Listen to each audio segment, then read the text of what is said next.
UP board class 12th के प्यारे विद्यार्थियों, स्वागत है रिस्पॉन्सिव क्लासेस में। 2026 के लिए साहित्यिक हिंदी का मॉडल पेपर है जो आपके 2026 बोर्ड एग्ज़ाम के लिए बहुत ही महत्वपूर्ण है, क्योंकि आपका 2026 में कुछ इसी प्रकार पेपर आने वाला है और सारे ही क्वेश्चन यहाँ पे इम्पॉर्टेंट हैं। तो बच्चों, आपको समय मिलेगा 3 घंटा 15 मिनट का समय मिलेगा पेपर सॉल्व करने के लिए, लेकिन जो प्रारंभ के 15 मिनट हैं वो विद्यार्थियों को प्रश्न पत्र पढ़ने के लिए निर्धारित किया गया है। पूर्णांक आपका 100 नंबर का है। ठीक है, तो चलिए बढ़ते हैं। इसके कुछ नोट दे लेते हैं, सामान्य जानकारी। तो 15 मिनट मैंने आपको बता दिया प्रश्न पत्र पढ़ने के लिए निर्धारित किया गया, जिसमें आप प्रश्न पत्र पढ़ेंगे अच्छे से। इस प्रश्न पत्र में 2 खंड हैं, दोनों खंडों के सभी प्रश्नों के उत्तर देना अनिवार्य है। ठीक है, तो खंड का में बहुविकल्पीय प्रश्न होंगे। ठीक है, तो देखिए पहला बहुविकल्पीय प्रश्न यहाँ पे दिख रहा है आपको स्क्रीन पे। अयोध्या सिंह उपाध्याय हरिओध की रचना है। अयोध्या सिंह उपाध्याय हरिओध की रचना है। कल्पवृक्ष, ठेठ हिंदी का ठाठ, माटी हो गई सोना, तट की खोज। तो अयोध्या सिंह उपाध्याय हरिओध की रचना है ठेठ हिंदी का ठाठ।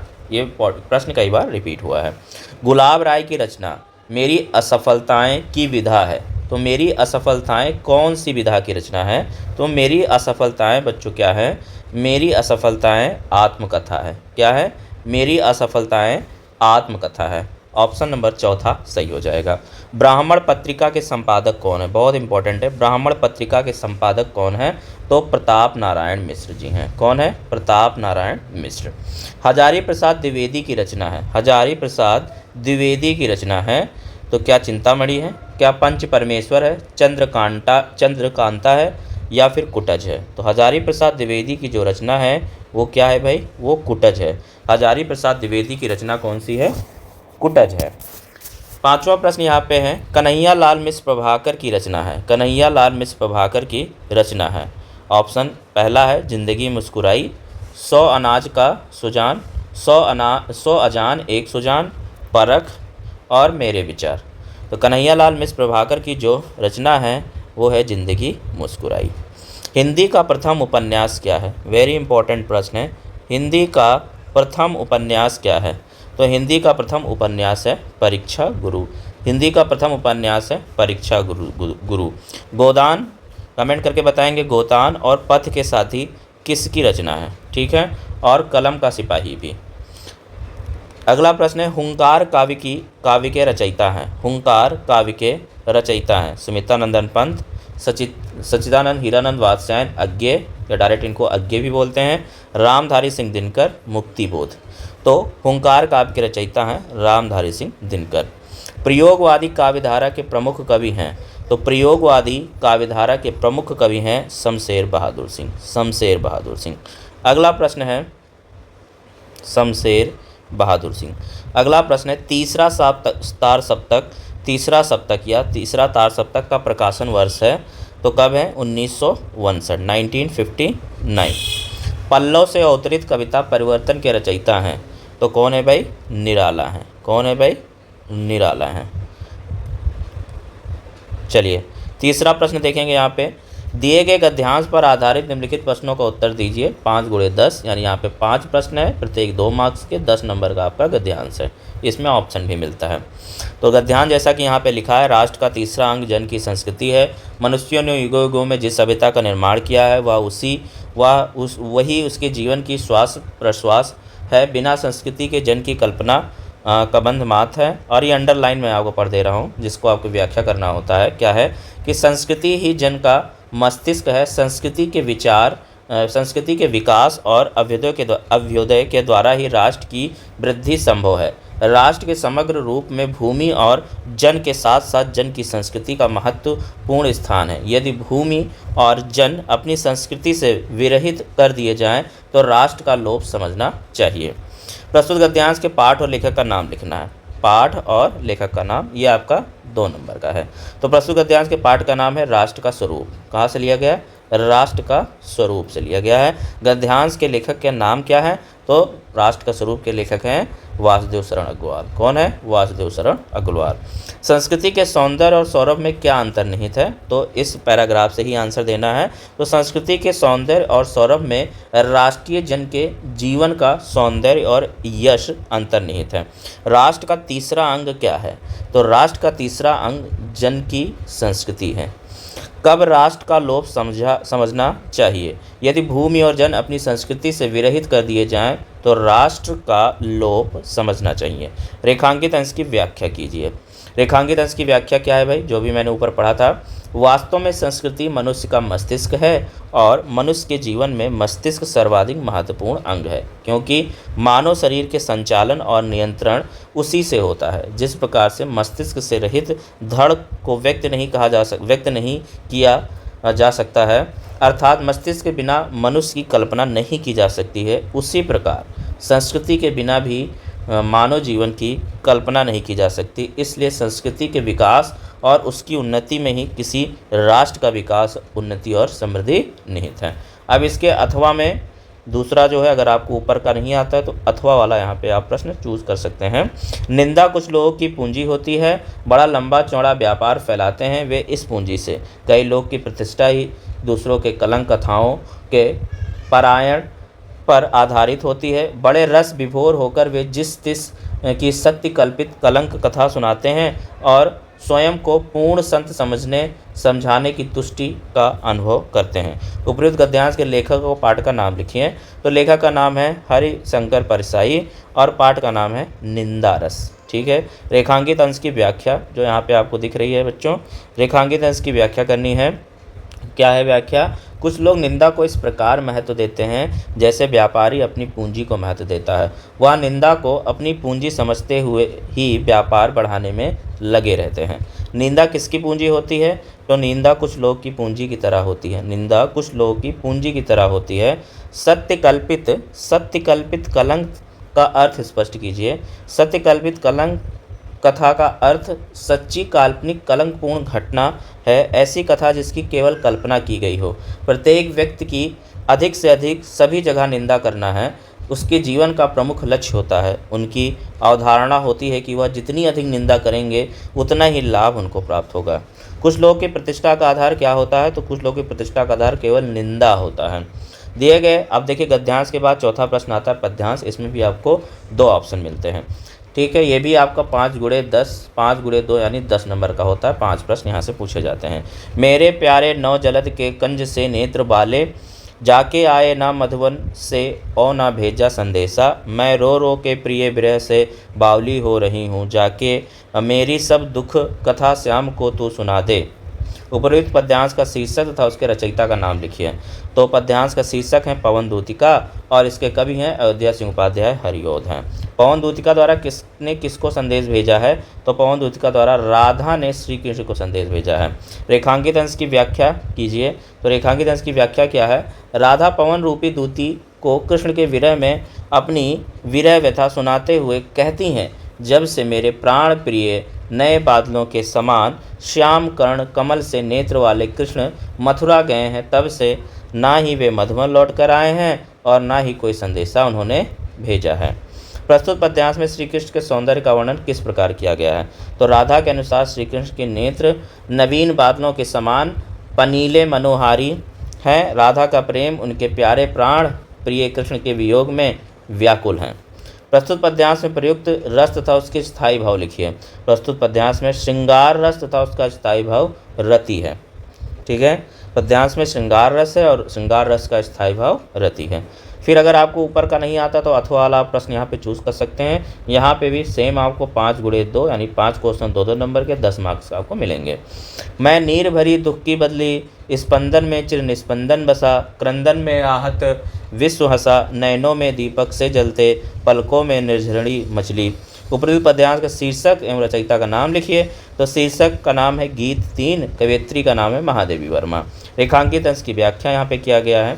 तो कवयित्री महादेवी वर्मा का कहना है कि मैं नीर भरी दुख की बदली हूँ, अर्थात मेरा जीवन दुख की बदलियों से घिरा हुआ है। जिस प्रकार बदली आकाश में रहती है किंतु दूर दूर तक फैले हुए आकाश का कोई भी कोना उसका स्थायी निवास नहीं होता, वह तो इधर उधर भ्रमण करती रहती है, उसी प्रकार इस विस्तृत संसार में भी मेरा कहने के लिए मेरे पास कुछ भी नहीं है। मेरा तो इतना ही परिचय है और इतना ही इतिहास है कि मैं कल आई थी और आज जा रही हूँ।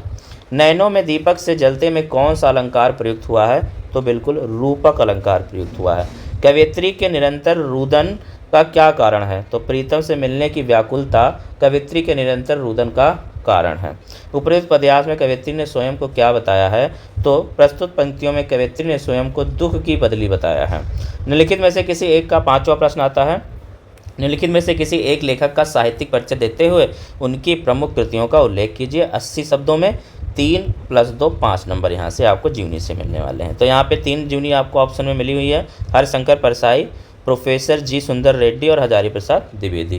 तीनों ही बहुत ही मोस्ट इंपॉर्टेंट हैं, इन तीनों ही जीवनियों को आप लर्न कर लीजिए। लेकिन यहाँ पे जो जीवनी मैंने लिखी है वो किसकी है? आचार्य हजारी प्रसाद द्विवेदी। तो आचार्य हजारी प्रसाद द्विवेदी का जन्म सन 1907 ईस्वी में बलिया जिले के दुबे का छपरा ग्राम में हुआ था। इनके पिता का नाम श्री अनमोल द्विवेदी तथा माता का नाम ज्योतिषमती देवी था। इन्होंने हिंदी एवं संस्कृत भाषाओं का गहन अध्ययन किया। सन 1930 ईस्वी में काशी विश्वविद्यालय में ज्योतिषाचार्य की परीक्षा उत्तीर्ण की। सन 1957 ईस्वी में भारत सरकार ने इन्हें पद्म भूषण की उपाधि से विभूषित किया। सन 1979 ईस्वी में रोग से पीड़ित होने के कारण यह महान साहित्यकार चिर निद्रा में हमेशा के लिए सो गया। अब इनकी कुछ साहित्यिक परिचय देखते हैं। तो आचार्य हजारी प्रसाद द्विवेदी साहित्य के प्रख्यात निबंधकार, आलोचक, संपादक, उपन्यासकार के अतिरिक्त एक कुशल वक्ता एवं एक सफल अध्यापक भी थे। उनकी रचनाओं में नवीनता एवं प्राचीनता दोनों का समन्वय था। आधुनिक युग के गद्यकारों में आचार्य हजारी प्रसाद द्विवेदी का महत्वपूर्ण स्थान है। उनके विषय विवेचना में गंभीरता और शालीनता स्पष्ट रूप से प्रकट होती है। अब इनकी प्रमुख रचनाएं देखेंगे यहाँ पे बच्चों। तो आचार्य हजारी प्रसाद द्विवेदी के द्वारा लिखित प्रमुख रचनाएं निम्नलिखित हैं। इनकी निबंध संग्रह है अशोक के फूल, कुटज, कल्पलता, आलोक पर्व। उपन्यास है भाई बाण भट्ट की आत्मकथा पुनर्नवा। आलोचना साहित्य है इनका साहित्य सहचर और सूर साहित्य और कबीर। इतिहास में लिखा इन्होंने हिंदी साहित्य का आदिकाल। ठीक है, अब आ जाइए अगला प्रश्न आता है। अगला फिर से यहाँ पे देखिए आपको जीवनी लिखनी है। तो साहित्यिक परिचय देते उनकी प्रमुख कृतियों का उल्लेख कीजिए। ऊपर एक गद्य से आता है, एक गद्य से जीवनी आती है और एक पद्य से आती है। तो ये 10 नंबर का हो जाता है। तो यहाँ पे देखिए अधिकतम शब्द सीमा 80 शब्द, 3 + 2 5 नंबर का है। कवि का साहित्यिक परिचय देते हुए उनकी प्रमुख कृतियाँ लिखनी है। तो यहाँ पे जो जीवनी ली गई है वो तीनों जीवनी बहुत इंपॉर्टेंट है, ये आपको तैयार करनी है। मैथिली शरण गुप्त, रामधारी सिंह दिनकर, जयशंकर प्रसाद। जीवनी किसकी हमने ली है? जयशंकर प्रसाद की, क्योंकि ये बहुत ही रिपीटेड है। ठीक है, जीवन परिचय की बात करें तो जयशंकर प्रसाद जी का जन्म काशी के एक वैश्य परिवार में सन 1889 ईस्वी में हुआ। इनके पिता का नाम देवी प्रसाद था। इनके बचपन में ही पिता की मृत्यु हो जाने के बाद इनकी प्रारंभिक शिक्षा घर पर ही हुई थी। घर पर इन्होंने हिंदी, संस्कृत, उर्दू, फारसी आदि भाषाओं का गहन अध्ययन किया। इनकी आर्थिक स्थिति बहुत खराब थी। क्षय रोग से पीड़ित होने के कारण सन 1937 ईस्वी में अल्पायु में ही इन महान साहित्यकार का स्वर्गवास हो गया। साहित्यिक परिचय की बात करें तो जयशंकर प्रसाद जी छायावाद के प्रवर्तक थे। इन्होंने अपनी रचनाओं में हिंदी को समृद्ध किया। जयशंकर प्रसाद जी एक कवि ही नहीं बल्कि नाटककार, उपन्यासकार, कहानीकार तथा निबंधकार भी थे। उनके काव्य में प्रेम और सौंदर्य का चित्रण होता है। यह अनेक विषयों तथा भाषाओं के प्रकांड विद्वान थे।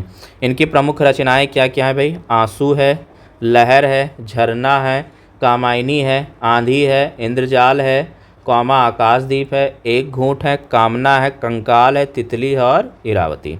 ठीक है, अब आ जाइए कहानी का सारांश। तो यहाँ पे पंचलाइट कहानी का सारांश लिखना है, मोस्ट इंपॉर्टेंट 5 नंबर का 80 शब्दों में, या फिर बहादुर कहानी का कथा वस्तु का सार लिखिए 80 शब्दों में। ठीक है, तो पंचलाइट कहानी किसके द्वारा रचित है? फणीश्वर नाथ रेणु के द्वारा। पंचलाइट कहानी फणीश्वर नाथ रेणु द्वारा लिखित वातावरण प्रधान और आंचलिक कहानी है। इस कहानी के माध्यम से कहानीकार ने गांव की दशा का वर्णन किया है। सारांश देखो क्या लिखा है कि महतो टोली के लोग चंदे का पैसा एकत्र करके रामनवमी के दिन मेले में पंचलाइट खरीद कर लाते हैं, क्योंकि उसे मोहल्ले के लिए पंचलाइट एक नई वस्तु है। इसलिए पंचों के द्वारा लाए जाने पर मोहल्ले में कौतूहल है, हर आदमी उसके बारे में जानना चाहता है। जब उसे लाया जाता है तो पूजन की व्यवस्था की जाती है, कीर्तनकार आते हैं, औरतें भी मारे खुशी के गीत गाने लगती हैं, लेकिन उसे जलाना कोई नहीं जानता है, इसलिए सब दुखी हो जाते हैं। दूसरी पंचायत के द्वारा उनकी हंसी भी उड़ाई जाती है। मुनरी जब यह देखती है कोई उसे जला नहीं पा रहा है तो वह अपनी सहेली कनेली के माध्यम से गोधन के नाम का प्रस्ताव रखती है, किंतु गोधन को पंचायत द्वारा निकाल दिया गया है, क्योंकि वह मुनरी के घर के पास आकर फिल्मी गाना गाता था। फिर भी समस्या को ध्यान में रखकर छड़ीदार उसे बुलाने जाते हैं, लेकिन वह नहीं आते हैं। दूसरी बार गुलरी काकी उसे बुलाने जाती हैं तो वह आ जाता है। उसके आने पर सभी के चेहरे खिल जाते हैं, सब प्रसन्न हो जाते हैं। वह इसलिए कि पंचलाइट अब जल जाएगा। गोधन आकर कहता है कि ठीक है, हम इसे जला देंगे, लेकिन थोड़ी सी स्प्रिट दे दो। इस पंचायत में स्प्रिट ही नहीं है। मुंडी गरी का तेल लाकर देती है और गोधन पंचलाइट जला देता है। सब लोग प्रसन्न हो जाते हैं, जिसके कारण पंचायत द्वारा उसके समस्त गुनाह माफ़ कर दिए जाते हैं। उसे कहा जाता है अब तुम फिल्मी गाना गा सकते हो। पंचायत के सभी लोग अति प्रसन्न हो जाते हैं। चलो आगे आता है स्वपठित खंड काव्य के आधार पर किसी एक खंड के एक प्रश्न का उत्तर दीजिए। अधिकतम शब्द सीमा 80 शब्द। तो आपने जो खंड काव्य पढ़ रखा है, हर जिले में अलग अलग खंड काव्य होता है, आपने जो पढ़ रखा है वही प्रश्न यहाँ पे आपको चूज करना है। जैसे यहाँ पे त्यागपथी का दिया है, मुक्ति यज्ञ का है, ठीक है, आलोक वृत्त का है, श्रवण कुमार है, ठीक है, और सत्य की जीत है। लखनऊ में तो शायद सत्य की जीत चल रही है, सत्य की जीत हम लोगों ने भी पढ़ा था, ठीक है। तो जो भी खंड काव्य है उस खंड काव्य का प्रश्न आपको यहाँ पे चूज़ करना है, और रश्मि रथी है। चलिए अब खंड खा का प्रश्न आया गया। यहाँ पे मैंने बताया था शुरुआत में पूरा प्रश्न 2 भागों में बटा है, खंड का और खंड खा। खंड खा में आ गए यहाँ पे अनिवार्य संस्कृत वाला पार्ट। निम्नलिखित संस्कृत गद्यांशों में से किसी एक का संदर्भ सहित हिंदी में अनुवाद कीजिए। 2+5 7 नंबर में है। संस्कृतस्य साहित्यम सरसम व्याकरणच्च सुनिश्चितम तस्य गद्ये पद्ये च लालित्यम भावबोध सामर्थ्यम अद्वितीय श्रुति मार्ध्यच्च वर्तते कि बहुना चिरनिर्माणार्थम यादृश्यम सत्य प्रेरणाम संस्कृत वाड्यम ददाति न दादृशिम किंचिदन्यत मूलभूतानां मानवीय युगगणानां यादृशी विवेचना संस्कृत साहित्ये वर्तते नान्यत्र तादृशी। तो प्रस्तुत गद्यांश हमारी पाठ्य पुस्तक संस्कृत दिग्दर्शिका के संस्कृत भाषाया महत्तम नामक पाठ से अवतरित है। अनुवाद क्या है कि संस्कृत का साहित्य सरस तथा व्याकरण सुनिश्चित है। उसके गद्य एवं पद्य में लालित्य भाव एवं अभिव्यक्ति की सामर्थ्य और अनुपम श्रुति माधुर्य है। अधिक क्या कहें, चरित्र निर्माण की जैसी अच्छी प्रेरणा संस्कृत साहित्य देता है वैसी कोई अन्य साहित्य नहीं देता है। मूलभूत मानवीय गुणों की जैसी विवेचना संस्कृत साहित्य में है वैसी अन्यत्र नहीं है। अथवा में देखिए, यहाँ पे मैंने महामना विद्वान ये वाला दे रखा है। अगर आपको ऊपर का नहीं आता है तो आप अथवा वाला चूज़ कर सकते हैं, भी 7 नंबर का है। तो ये प्रस्तुत गद्यांश हमारी पाठ्य पुस्तक वही संस्कृत दिग्दर्शिका के महामना मालवीय नामक पाठ से लिया गया है, ठीक है। नीचे इसका यहाँ पे अनुवाद लिखा है, आप इसको पढ़ सकते हैं। फिर निम्नलिखित संस्कृत श्लोकों में से किसी श्लोक का संदेश सहित हिंदी में अनुवाद कीजिए। जल बुद्धि जल बिंदु निपातेन क्रमशः पूर्यते घटा सा हेतु सर्व विद्या धनम धर्मस्य च धनस्य च, ठीक है। तो ये श्लोक हमारी पाठ्य पुस्तक संस्कृत दिग्दर्शिका के सुभाष रत्नान नामक पाठ से अवतरित है। और दूसरा श्लोक ये है, यहाँ पे भी इसका हमें गद्यांश लिखना है, ठीक है, अथवा लाभ दोनों में से कोई भी एक चूज़ कर सकते हैं। फिर यहाँ पे देखिए संस्कृत में उत्तर दीजिए। संस्कृत गौरयम दृष्ट्वा दंडिनाम किम उक्तम, तो दंडिना उक्तमम संस्कृतम नामम दैवी वाग्निवाख्याताम महर्षिभ्यम केन अमृतत्वस्य आशा नास्ति वित्तेन अमृतत्वस्य आशा नास्ति। वर्षा काले नगेद्रा कीदृशा भवन्ति, वर्षा काले नगेद्रा रम्या भवन्ति। फिर देखें यहाँ पे 10 का है श्रृंगार रस करुण रस की परिभाषा लिखकर उसका उदाहरण दीजिए। यमक अलंकार या संदेह अलंकार की परिभाषा उदाहरण से लिखिए। 2 नंबर ये और 2 नंबर ये। चौपाई छंद अथवा कुंडलिया छंद की परिभाषा उदाहरण से लिखिए 2 नंबर। तो इस प्रकार ये 2 नंबर आता है, ठीक है। और 9 नंबर का आपका ये निबंध है। साहित्य और समाज ये बहुत पूछा जाता है। प्रदूषण की समस्या और समाधान ये भी निबंध बहुत पूछा जाता है। आतंकवाद मानवता के विकास में बाधक है, ये भी बहुत पूछा जाता है। विज्ञान वरदान या अभिशाप ये भी बहुत पूछा जाता है। नैनम का संधि विच्छेद ने प्लस अनम है, यहाँ पे सही टिक मार्क है। कलाविव का संधि विच्छेद कलो प्लस इव है। और वृद्ध का संधि विच्छेद वृद्ध प्लस धा है, ठीक है। समास का नाम लिखिए, यहाँ पे देखिए पूछा गया है। और बैंक खाता खोलने के लिए बैंक प्रबंधक को प्रार्थना पत्र लिखिए, या फिर अपनी अथवा में दिया है अपनी गली मोहल्ले के नालियों को समुचित सफाई के लिए नगर निगम को स्वास्थ्य अधिकारी को पत्र लिखिए। तो स्वास्थ्य अधिकारी को यहाँ पे पत्र लिखा गया। पत्र का फॉर्मेट कुछ इस प्रकार है, आप स्क्रीनशॉट लेके इसको पूरा पढ़ सकते हैं, ठीक है।